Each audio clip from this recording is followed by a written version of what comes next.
મિનિટનો સમય તો પરિવાર માટે ખાલી કાઢો. અને થાકી ગયેલો, મૂંઝાઈ ગયેલો, હારેલો માણસ ખાલી એના ખોળામાં માથું નાખે ને એટલે પ્રશ્નો બધા સોલ્વ થઈ જાય. દોસ્ત સમજાય છે ને ભાઈબંધ? મૂંઝાયો ગયો દોસ્ત?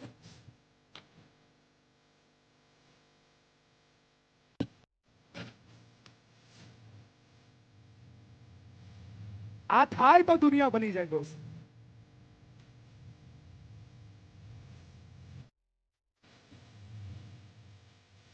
પણ નથી ને એને કિંમત નથી.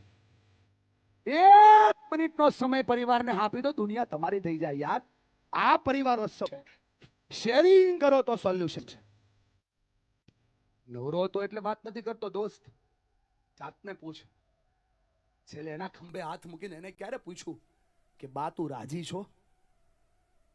અને આપણે કહીએ કે પરિવાર ટકાડીએ છે. મકાન મોટા બનાવ્યા બાપા સીતારામની સ્કીમમાં, સમજાય ને? સાંડલા છોડી જાય લોકો. એને હવે પૂછજો કે આ સાંડલો જેની હાટું ચોડશો એનો ઝૂલો નાખ્યો કે નો નાખ્યો? તમારા મકાન 5 વેચાય. જીતુભાઈ આ સમજાવવા માટે નહીં, બતાવવા માટે કહું છું સાહેબ. આનાથી દુનિયા બદલે છે. કેટલા લોકો મારી સાથે છે કે શેરિંગ કરીએ તો સોલ્યુશન છે. યસ ભાઈ, સંવાદ કરો એટલે પરિવાર ટકે. બોલો હા કે ના? આ અફઘાનિસ્તાન સાંભળે છે ને પાછળ? તમારો હોકારો આપો ખાલી આ એલઈડી વાળા ભાઈઓ. બોલો હા કે ના? હા, શેરિંગ કરો, કેરિંગ કરો ને ડેરિંગ કરો. સ્માઇલ કરો તો સોલ્યુશન છે. સંવાદ કરો તો સોલ્યુશન છે. સ્વીકાર કરો તો સોલ્યુશન છે. ચોથો મુદ્દો બતાવું છું. સમાજ અહીંથી જરૂર છે. ધર્મિલભાઈ, આ કોટીવાળા અને બ્લેક કોટીવાળા બધા ભેગા થાવ અને એકબીજાના જીવનમાં હું હાલે છે ને સાચા અર્થમાં જાણો. કેમ કે પ્રશ્નોના સમાધાનો અહીંથી નીકળશે. સમજો મોટા ભાઈ, 2 મિનિટ આવશો? તમે મને બહુ હમણાં માનસમાન મને આપ્યું હતું. 2 મિનિટ આવો. આ તમારાથી જ જીવનની શરૂઆત કરીએ. બાપા સીતારામ ગ્રુપના સ્પોન્સર છે ને વડીલ. નામ શું તમારું ભાઈબંધ? દીપકભાઈ. પપ્પાનું નામ શું દીપકભાઈ? હિરજીભાઈ. જીવે છે? આ દુનિયામાં છે? ચિંતા ન કરો, હાથ છૂટા કરી દો, મને મૂકી દો. આંખ બંધ કરો દીપકભાઈ. બધા પોતાની આંખ બંધ કરો. આ સુધીના સેમિનારમાં તમે ગયા હશો ને, તમને સ્પીકરે આદતથી ટોયકા હશે, સ્વભાવથી ટોયકા હશે, વ્યવહારથી ટોયકા હશે, માઇન્ડસેટથી ટોયકા હશે. પણ આજ પહેલી વાર એવું થતું છે કે આ સાલો છે ને માન્યતાઓથી ટોકે છે. માન્યતાઓ ના બદલે તો જીવન ના બદલે. મને તને ઇંગ્લિશમાં કહેવાય બિલીફ્સ. તમારી બિલીફ્સ ચેન્જ થાય તો તમારી લાઈફ ચેન્જ થાય. આંખ બંધ કરી ઊંડો શ્વાસ લો, ધીરે ધીરે છોડો. ઊંડો શ્વાસ લો, ધીરે ધીરે છોડો. દીપકભાઈ આંખ બંધ રાખજો. દીપકભાઈ, એ દીપકભાઈ, તમે 5 વર્ષના છો. તમારા ખંભા ઉપર હરજી કાકાનો હાથ આમ પડે છે અને તમને કહે છે દીપક, એ બેટા દીપક, તું ઈશ્વરનું અનન્ય સર્જન છો. દીપક, આજનો દિવસ તારા માટે નવો છે. દીપક, તું બધું જ કરીએ કેમ છો, હોશિયાર છો, જીવનમાં આગળ વધનારો છો, સંબંધોને સાચવનારો છો, પરિવારને સાથે રાખનારો છો. મૂંઝાતો નહીં દીપક, તું ઝીરોમાંથી હીરો થનારો છો. દીપક, તું આગળ વધજે. ભગવાન તારી સાથે છે, માતાજી તારી હારે છે. દીપક, મૂંઝાતો નહીં. ઓ જીતતો રહેજે બેટા. અને આમ જો દીપક ચિંતા ન કરતો, તારો બાપ તારી હારે છે બેટા. તારો બાપ તારી હારે છે બેટા. તારો બાપ તારી હારે છે. બધા ધીમે ધીમે પોતાની આંખો ખોલો. દીપકભાઈ ઉઠાય છે. બોલે એવું જ કઈ. ડાબી સાઈડનું શરીર ધ્રુજવા મીણું. શરીરના બધા રૂવાડા ઊભા થઈ ગયા. તમે ઘરે આવો ખ્યાલ આવે કે અમે કેટલી સેવા કરી પપ્પાની.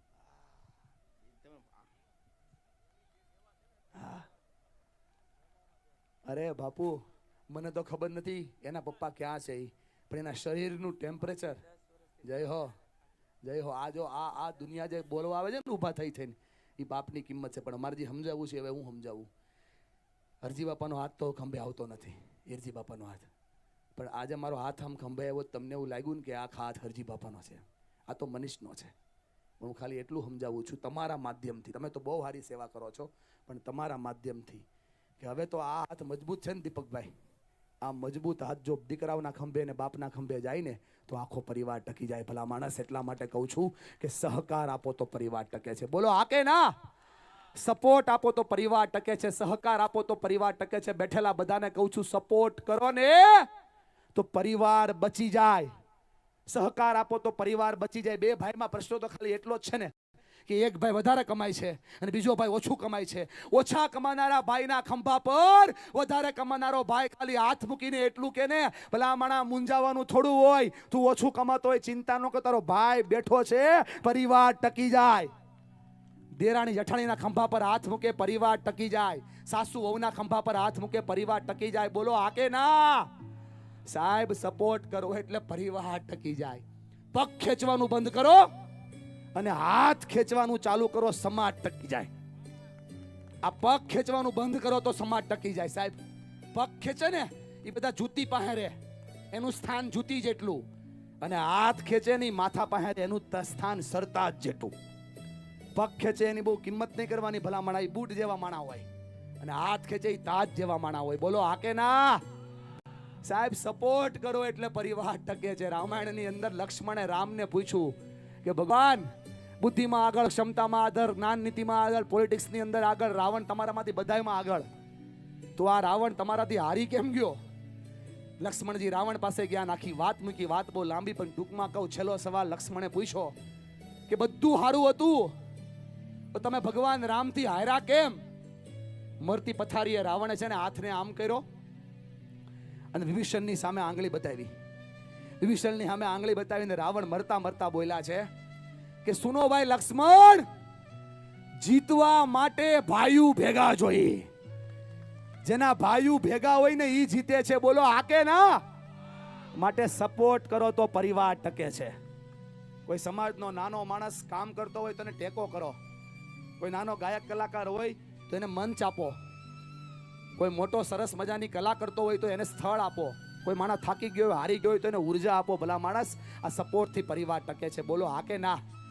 એકબીજાને હાથ આપો. આમ આંકડા મારો, આંકડા આજુબાજુના તમારા નહીં બાપા. હા, જિંદગી ભર આટીયું પડી, હવે આંકડા મારો. બાજુમાં પણ નિરંજનભાઈ હાથ કરો, ઊંચા હાથ આપો ને, કાંઈ વાંધો નહીં, ભાઈ જ છે આપણો. પકડો, ચિંતા નહીં કરો, બેન જ છે, પકડી લ્યો. આ બેન જ છે આપણી. હા, કરો ઊંચો હાથ, કરો ઊંચો હાથ, કરો બરાબર રાખો સમાજ. આ કેમ વચ્ચે અફઘાનિસ્તાન થઈ ગયું? હા, કરો ઊંચો હાથ, બોલો મારી સાથે, બોલો આ પરિવાર, આ પ્રજાપતિ પરિવાર, આ વાટલિયા જ્ઞાતિ પરિવાર ક્યારેય નો હારે.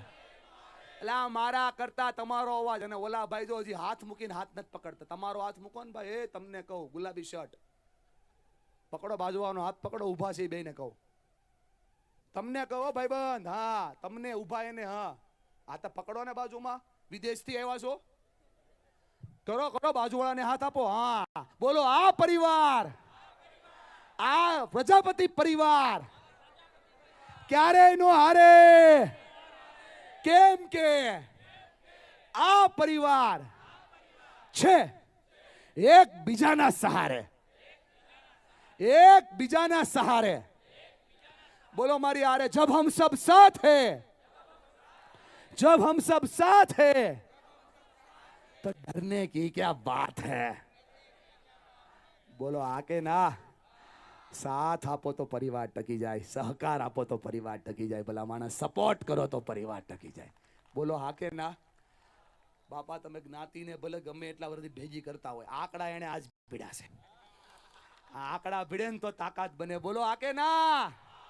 બે મુદ્દા બહુ સ્પીડમાં સમજાવવા છે. આ મુદ્દા એટલા માટે કામના છે કે આજના યુવાનને, આજના માતા પિતા એટલા માટે ગમતા નથી કે એમને થોટ પ્રોસેસ બંનેની મેચ નથી થતી, એના વિચારો મેચ નથી થતા. એટલા માટે થોડી શાંતિ રાખીને બે મુદ્દાને સમજો. સ્માઇલ કરો તો પરિવાર ટકે, સ્વીકાર કરો તો પરિવાર ટકે, સંવાદ કરો તો પરિવાર ટકે, સહકાર આપો તો પરિવાર ટકે. અને પાંચમો મુદ્દો સમજાવું છું, થોડુંક મગજ શાંત રાખો અને 30 સેકન્ડનો ગેપ લ્યો ને તો પરિવાર ટકે. સાસુ કાંઈ બોલ્યા, મોટી વહુને 30 સેકન્ડ ખમી જવાનું, તો મોટી વહુની ઇજ્જત નહીં રહી જાય. 30 સેકન્ડ ખમવાનું. હું નથી કહેતો ઓશો કે છે, ઓશો નિર્ણય ક્યારેય મગજને શાંત કરવાનો લેવાય.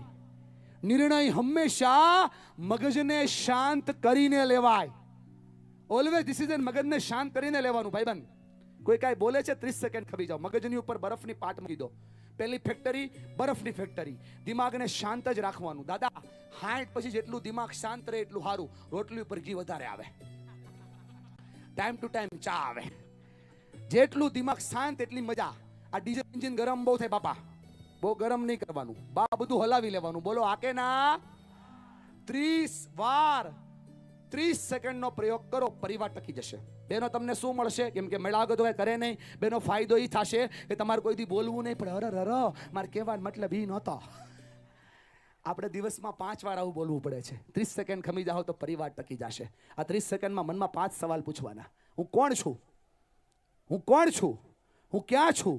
શું મારે આ કરવું જોઈએ? આ કરવાથી પરિણામ શું આવશે?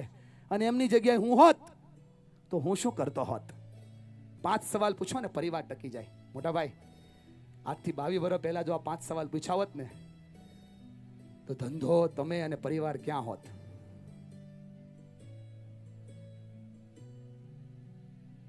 સમજી ગયા ને? 30 સેકન્ડનો ગેપ લ્યો તો પરિવાર ટકી જાય. 30 સેકન્ડ ખાલી ખમી જવાનું.